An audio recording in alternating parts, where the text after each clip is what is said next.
This is the Big O Show. This is the Big O Show. How you feeling, baby? You feeling good? Hey, Orlando, what's going on, bud? Look at that Kachuk smile on your face. You're loving this shit, dude. You got a guy in the locker room now. Yeah. There you go. There you go. Jonathan Huberdeau checking in with us. Yes. And we'll miss Hubie. And yeah, absolutely. He did a great job for this franchise for a long time, but they got what they needed, man. This is what I've been clamoring for. I told you I wanted a son of a bitch in the locker room. And I think and Barkov, while he's a great player, he's a lot like Zach Thomas. He's going to lead by example. He's going to be a great player, but he's not going to be rattling cages, and he's not going to be firing up fans. This is a guy that when we talk about swagger and we talk about playing with confidence and we talk about lifting a locker room and pumping people up and maybe rattling people's cages too, I think they got the guy that they needed. And let me tell you something, Bill Zito, I think he had to hold himself back because he really wanted to give this guy even more praise. You know what I mean? Yeah, he even said that. Yeah, he was like, I can't keep pumping this guy up too much. But the way it went about, I mean, it's hard not to do it because the Panthers moved heaven and earth really to get it done. You ticked off Jonathan Huberdeau in the process, and you upset a good portion of your fan base by trading away a fan favorite. Now, that said, a lot of the people that you ticked off don't really understand the contracts and how things work, and probably don't know how good Matthew Tkachuk is. George, we talked about this on Saturday. The guy plays in Calgary. Your casual fan hasn't seen him down here in South Florida. Just wait. Like Jack Nicholson said, wait till they get a load of me. Listen, we loved Glenn Rice, bro. We loved him. Glenn Rice. Love Glenn Rice. But if you want Alonzo Mourning, you got to do it. I'm sorry, dude. Right. I'm sorry. You know what I mean? No. I really wanted to see Wade, Lamar, and Butler. I really loved those three guys playing together. I really wanted to see what they could do. You want Shaq? I'm sorry, bro. You got to throw in Butler. It costs to get something. If there's a player of value out there, you got to give up something. You got to do it. And the truth is, but the reality is, the Panthers made the decision that Tkachuk is better than Huberdeau. We want Tkachuk. We're going to pay Tkachuk. You can't have them both. It's not like you could. People are like, well, why couldn't you have kept Huberdeau? How are you going to do that?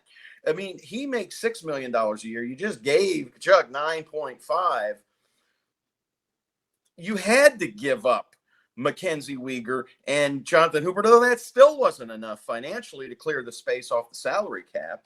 Those guys are both in expiring contracts. You were going to keep one of them, and it was probably going to be Huberdeau, and it was going to be, well, he's been here forever. He's our leading everything. He's the core, yada, yada, yada. We're going to give him the deal. Eventually, it's going to be the deal. And I think there's even talk that Huberdeau's representation knew that, and they were asking for more than Barkov based on last season, based on the past two seasons. Simple choice is they want Tkachuk. Yeah. And we talked about, you asked me what guy's available. I said Evander Kane because that guy is available. Right. Matthew Tkachuk was not available. The Panthers had no idea this was coming. And when they did, they jumped because the Panthers knew they were in position to get him. He was not available to all 31 teams or whatever. He was available to Florida, maybe Carolina, maybe St. Louis. There were only a couple teams he would sign long-term with. He basically picked his spot, and Florida, Florida's where it ended up. Yeah, and listen, in the end, and listen, I'm not you, dude. You know this sport inside and out. I know the ingredient that they were missing, because they had two Robins and they needed a Batman. Yeah. And the only thing I kept telling you is, dude, I don't know this league and I don't know who's disgruntled and I don't know who you can find, but they need to go find a star and that makes a difference at the top with Barkov. And the Panthers couldn't have done this in free agency. You can't. They didn't even talk to Johnny Gaudreau, the other Calgary. Yeah, because they didn't have the money. They don't have the money. But in a trade, you can pull something like this off, and that's where Bill Zito. Listen, I wrote a story yesterday about how he is just just unturned this roster. There are 3 players left from the 2020 playoff round. And 4 if you count Luosterainen, who didn't play because nobody knew who he was then. Usually that you're dead last in the league. If you're turning over that much, you're either in dead last or you're going to be in dead last. And the Florida Panthers have done this rebuild on the fly and have gotten better every year. They've gotten better every year. Yeah, but people around the league, because now that I'm watching the hockey circles too around, people are dying to kill Zito also because of everything that happened with the last 2 guys and giving up the picks, and then you lost both guys. So what? Exactly. That's the part that pisses me off about those people, because they're short-sighted and they don't look at it from this side, that you had a chance to go for it and you went for it. And by the way, at least you got to the second round, which is something you've never done before. And now you can start using it as a damn building block. And you needed a superstar and you have to give up stuff. And now you got to, and listen, he's been able to find other guys, other ways, and draft picks. Yeah. So this is what you've got to do now. If you don't have a high pick, well, dude, you better start hitting on your second or third or fourth rounders now. You better start hitting on some other picks. You better go find some other guys. You better find another Anthony Duclair. You know what I mean? And a lot of the criticism for Bill Zito is he's given up these first round picks. And the bottom line is, if the Florida Panthers are as good as they think they're going to be, who cares? That's a second round pick, because you're going to be picking 27, 28, 29. Very Riley light there. Very Riley light there. You're rolling the dice. You could get that player at 37, 30, get a second round pick. What's it matter? So look, the Detroit Red Wings all those years, every year they were, they made the playoffs for 25 straight years or something. They were trading their first round picks every year. You know why? Because they were finding Hall of Famers in the 5th, 6th, 7th round.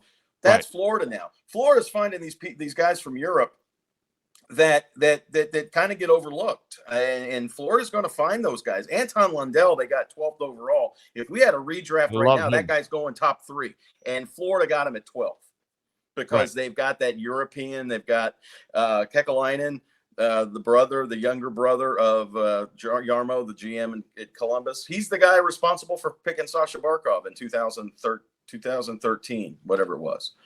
I mean, just a great guy to have in your organization. He finds these guys.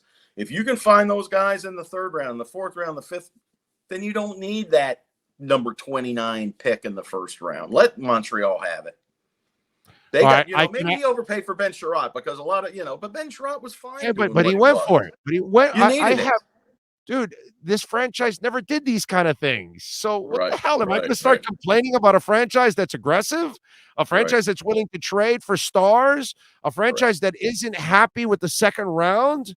No, dude, this is the kind of franchise I want to support. This is the kind of franchise I want to back up. Yeah, and you've got Bill Zito finds out on Wednesday, gets called by the agent on Wednesday. He's like, really? He's available, calls the GM and gets things rolling. He doesn't wait. He knows there's other teams in this mix.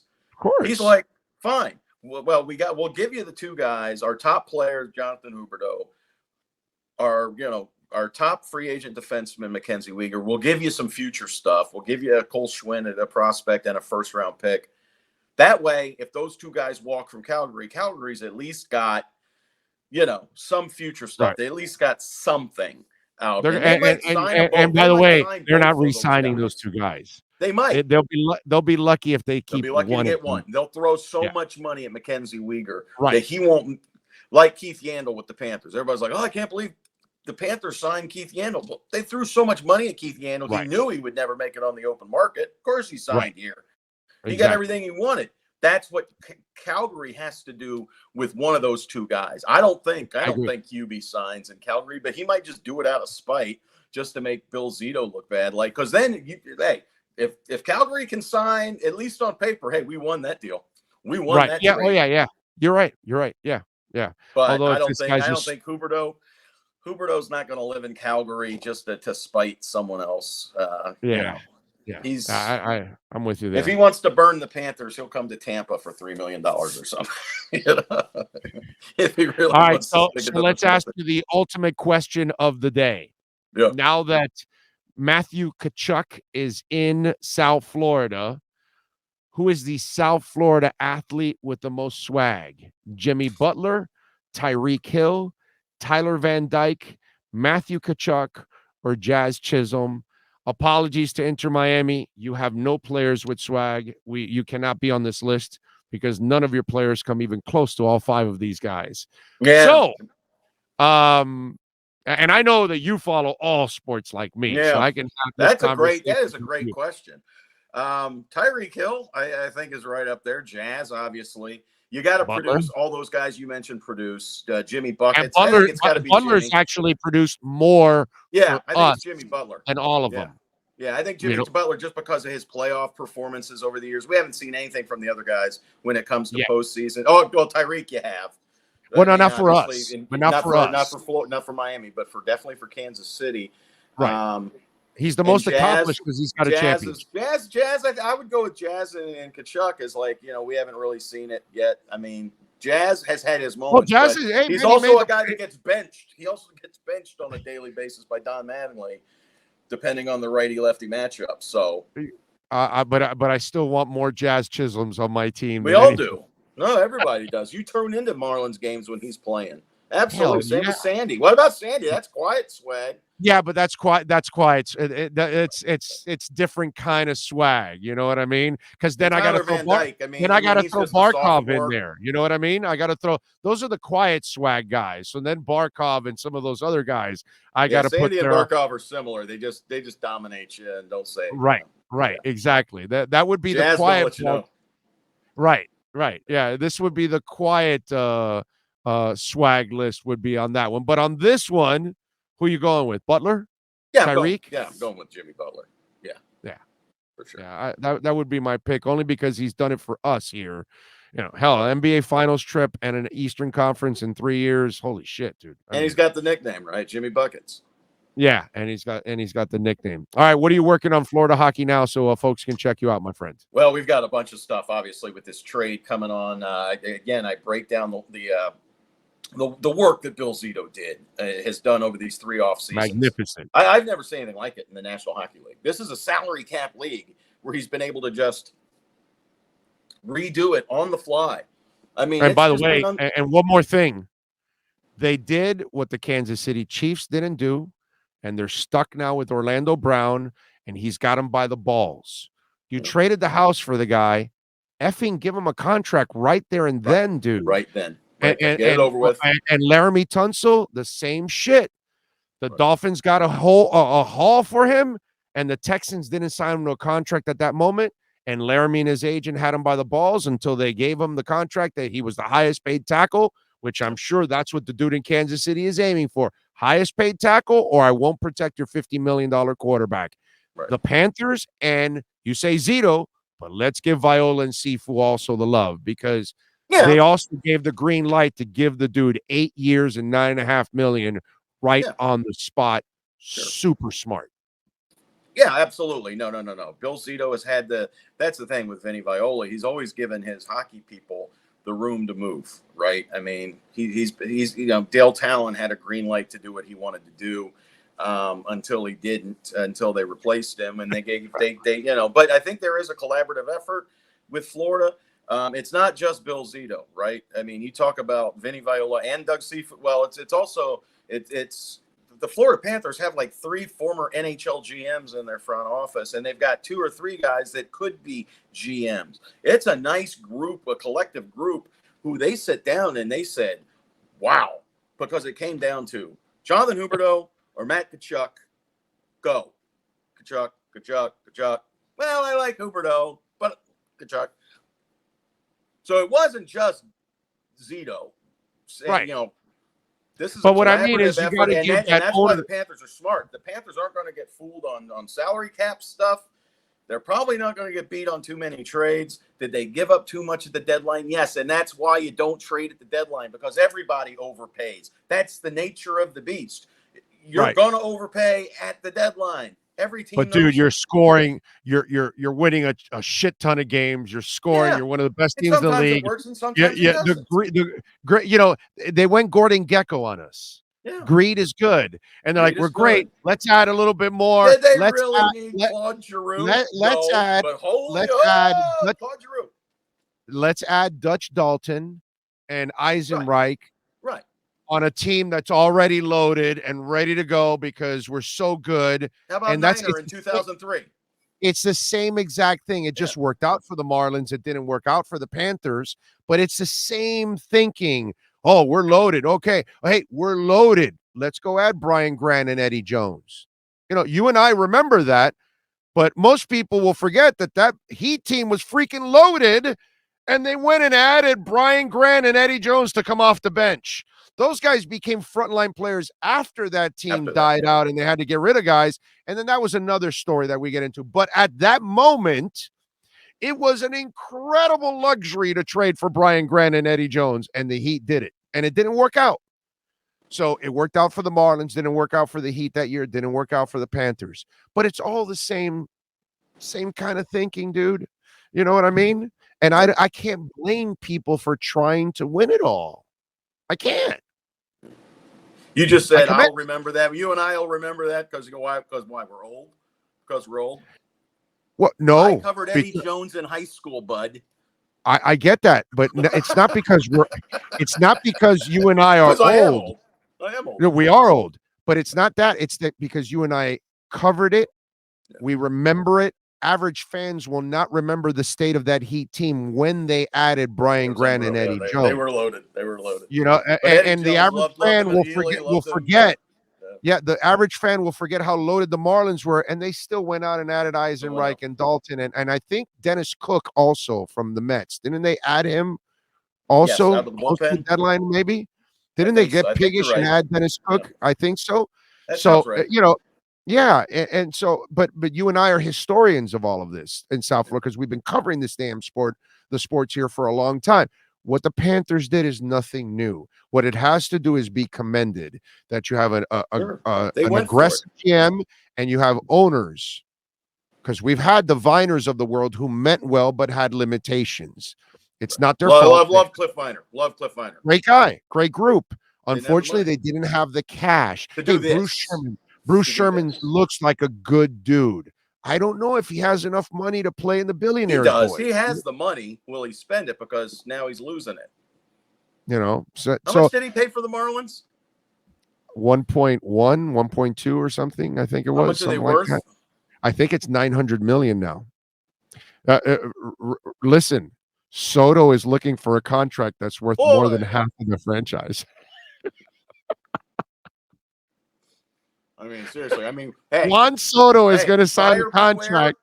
When you heard that price, I was still working at the Herald on the news desk when I was like, that can't be right. There's no way the Marlins are worth that. That's not right. Right. That's what he's paying? Yeah. They're still not. I know. Poor guy. I know. Yeah. It's crazy. All right, Florida Hockey Now. Anyway. Tell them about it, man.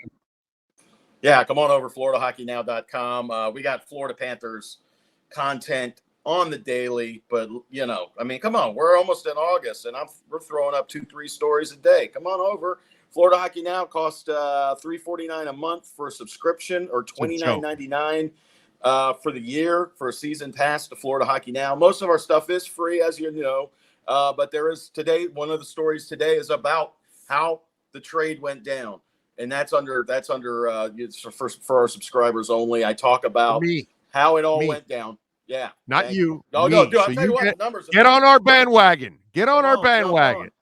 But if you want to see how things went down day by day and why Jonathan Huberdeau is so ticked off at the Florida Panthers, check out FloridaHockeyNow.com. The story up top is the story I'm talking about.